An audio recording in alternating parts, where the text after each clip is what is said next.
Welcome back, ladies and gentlemen. Hope you're having a good day today. Today, we're going to be talking about a book that took me a good, I'd say 3 months to get through. Now, don't knock me.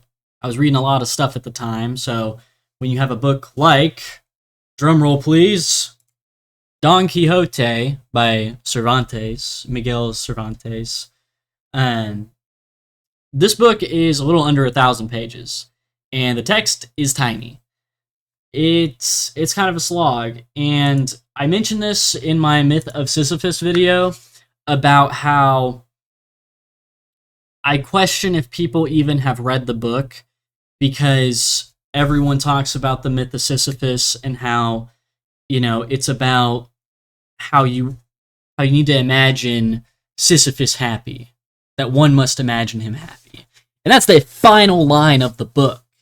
So, it's really surprising when I pick up Don Quixote, and within the first 100 pages, he's fighting windmills. And that's what everyone talks about when they talk about Don Quixote. So then I start to question, I'm like, has anyone even read this? Did they get so far and they're like, yeah, I didn't actually read the rest of that, but I read enough to where you would think I read it, and everyone knows the ending to it, or you should. Most likely, you've probably heard it somewhere. Ending's okay. You could really look deep into it, but this whole thing is literally the idealist versus the pragmatist point of view. Is it really idealist? Sure, we'll say idealist for now. Don Quixote being the idealist and Sancho Panza being the pragmatist. Sancho Panza is the squire to Don Quixote because Don Quixote believes he is a knight, and there are no knights anymore. And he does these knightly deeds. Like at the very start of the book, he goes to an inn and he's like, "This is an impressive castle." And he's like, "Oh my gosh, you have all these princesses here," and yet they're like either whores or they're just tavern workers, and it's kind of funny at times. I will say this book is split up into 2 parts, and part 1 is rough, man. It has its moments, but it's rough. Part 2 is way better, in my opinion. There are a few fourth wall breaks in this, which was very jarring, because you're like, oh, this was written in the 14th, 15th century. Who would have thought that? And then it's like, oh, they happen and they're jarring, that's for sure. But I will say, this book, I'll give it benefit of the doubt. Around page 800 or so, it made me tear up a little, and I can spoil it, I guess. I don't know. I from what you guys can tell, from what I've posted, you can probably see a theme of someone getting what they asked for and then realizing they didn't like it anymore. So Sancho Panza, the reason he's following Don Quixote is because Don Quixote says he'll give him an island that he governs. He'll make him a governor of an island once his adventure is over and he, meets the great Dulcinea del Toboso and all that stuff. Anyways, so he's like, I'll give you an island if you, are with me and help me on my missions and my travels and whatever. Oh my gosh, dude, I had dirt on my hand and now my eye burns. Okay, whatever. So that's why he's following him. He ends up actually getting an island, not from Don Quixote. It's from a duke and a duchess. They give him an island, make him a governor of it. And what's really funny, Sancho Panza kind of comes across as a bit of an idiot at times, bit of an airhead. And while he's the pragmatist, there are times where you're like, this guy's not that smart. It talks about how he's short and fat and can't really defend himself and is always whining. So you're like, this guy comes across like he's an idiot. He can't really fend for himself. And then he gets the island, and he actually does a really good job at being governor. Like, he has some of the most logical ways of dealing with certain situations that he's put in. But this was a joke played by a Duke and Duchess, and they make him think that there are people coming to invade his island, and they put him in a stiff suit of armor, and he thinks he's going to war. And yeah, he gets a bit petrified and decides he doesn't want to be a governor. And he goes back to his donkey, his mule, his jackass, whatever. He goes back to his mule that's stabled, and he starts crying, and he's like, "Oh, my dear boy, my dear mule." He's like, "I didn't know how good I had it." He's like, "I don't want to be a governor of an island. I just want to be on the road with you, my boy." Like, basically. And something about that, it really got to me.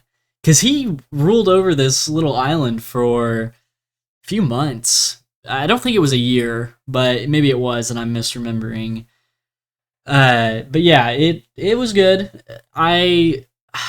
There's a way to think about Don Quixote towards the latter I was going to say latter half, but really towards the end of the book, very end. Spoiler alert, you've had 500 years, 600 years to read this, sorry. But I will be spoiling the end. Don Quixote dies, and it's literally like 3 days before he dies. He gives up being a knight, and he comes to his senses, and he's like, "Oh, what am I doing? I have all this wealth. I need to write my will so it'll be passed on to my family when I'm gone." And so he does that, and he dies like 3 days later. And you're like, okay, that's kind of unsatisfactory. In my opinion, I thought it was. But I'm sure Cervantes was just like, "Damn, dude, when does this end?" He's like, "This book's almost 1,000 pages, probably." My guess is that's what he was thinking. He's like, "I don't really know what else to do," because it does just kind of happen. It feels like it doesn't feel like a nice transition where he kind of realizes it's all at once. He goes from being a knight to boom, he's back to being normal in a sense. And yeah, he dies.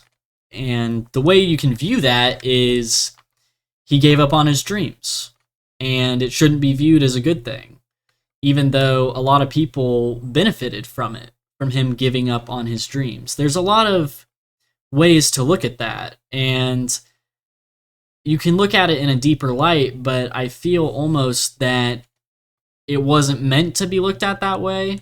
Maybe it was. I do like looking at it that way, don't get me wrong.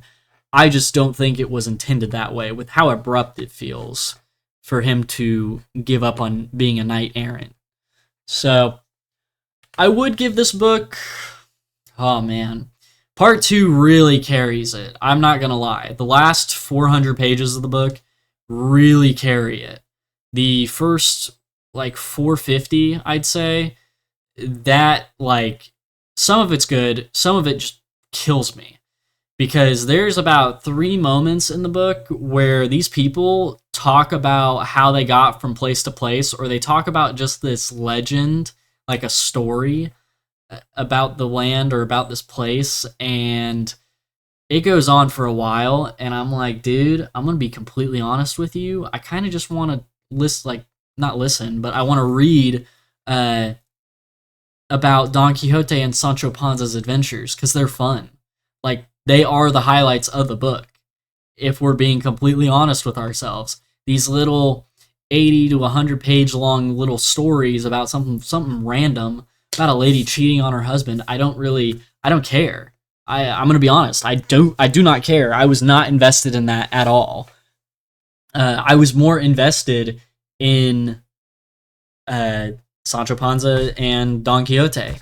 I was invested in him chasing windmills. I was invested in him doing things for the Duke and the Duchess and messing around with the maid, thinking it was Dulcinea del Toboso, or they go to Toboso at one point, and, he's talking about it. He's like, "Oh, I've never actually talked with Dulcinea del Toboso."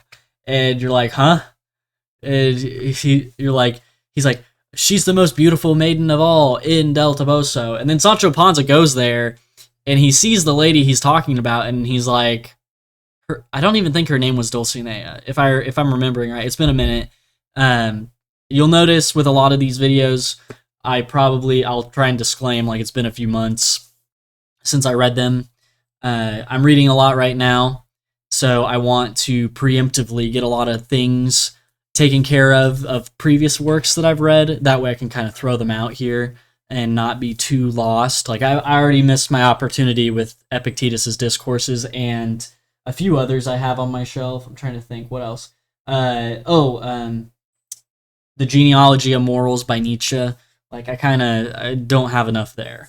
Blood Meridian, I don't have enough there. I don't even know if I would want to talk about Blood Meridian. That's something I feel everyone should read on their own. It's really good. Judge Holden is amazing. Regardless, back to Don Quixote. What else is there? There were a lot of moments I thought were really funny. I thought the Hammer Mill story, I thought that was hilarious. I was literally sitting in my seat, like, giggling about what happened, where Sancho Panza is, like, mocking Don Quixote at one point, and he's like, I am the great Don Quixote, Don Quixote de la Mancha. He's like, I am the great Don Quixote de la Mancha, and I will bring gold to this world of copper. And he's like, Don Quixote tries to kill Sancho Panza at one point. It's very slapstick. That's how you need to look at this, by the way. A lot of people look at Don Quixote and they're like, this is awful. And it's like, no, this was supposed to be kind of like old school slapstick. You're not really supposed to be too empathetic towards Don Quixote. And when you look at it like that, it is a fairly enjoyable book. It's funny. It is humorous if you look at it in that light. I'm sure I would have had way rougher of a time getting through it if I didn't look at it like that. I would have just been so depressed. But no, it's good. The rating, right, if we're doing a rating, I do think everyone should probably do just a superficial pass of the book. That way you have knowledge of it. But I think that about a lot of books, and I'm sure a lot of people are like, no, dude, you don't need to read that. But I don't know. I feel like having that knowledge is good. Even if it is fiction, I think it's good to have that knowledge. I'll give it...